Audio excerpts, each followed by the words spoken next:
MPs are tonight debating whether schools are given enough money to meet their children's needs. The discussion wasn't sparked by members of the House, though, but by head teachers on Tyneside. They felt so passionately about the impact of funding pressures on their schools that they set up a petition.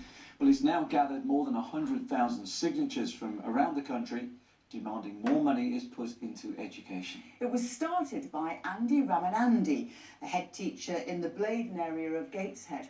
Our education correspondent Tom Sheldrick has been along to his school. There are 210 children at St Joseph's Catholic Primary School. Their education in the hands of teachers and teaching assistants. What's the comment on it? But a number of staff here will be made redundant in the coming months because the school can't afford them anymore. It's a painful situation that head teacher Andy Ramanandi says will mean less support for pupils. When I meet my new parents, there's 30 children who are going to start our school in September. I promise them that I'll help their children thrive, that I'll help their children flourish.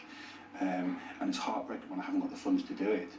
Here's how the figures break down. Across the North East over the last 5 years, funding has been cut by £259 per pupil in real terms. So here at St Joseph's, they're down nearly £60,000 a year. That also means ageing equipment and having to lean on parents. Parents are now having to help all the time, give money to help for simple things like resources, pens, paper. Very concerned about it.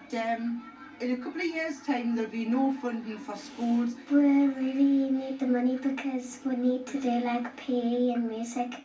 3 months ago, Mr Ramanandi started a petition for extra funding. More than 100,000 people have signed it, leading to a parliamentary debate this evening led by the local MP. I hope that it's going to raise the profile of the funding problem in schools, and I hope that it's going to raise awareness as we move into a comprehensive spending review. The really important thing is to ensure that they have the money that they need to provide the children with the education that they need.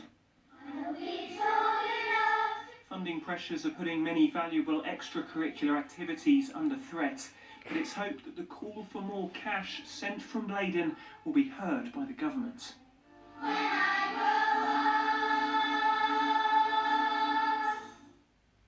Tom is here. Tom, what does the government have to say in response to the criticism that it's not providing enough money for schools? The Department for Education says it recognises the budget challenges that schools are facing and is putting in an extra £1.3 billion this year and next. Importantly, it also says there is more money going to our schools than ever before.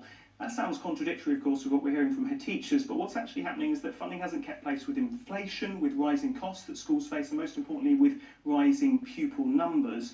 We've heard concerns over the last couple of years from head teachers about the funding challenges against them, but this debate going in Westminster Hall this evening has become quite a big moment. The teaching unions have got behind it, encouraging MPs to stand up for their local schools. Meanwhile, parents in North Yorkshire are the latest to get letters today telling them about funding pressures, and 100,000 people signing this petition shows the strength of feeling that the government may not be able to ignore. Right, thank you very much, Tom. Thank you.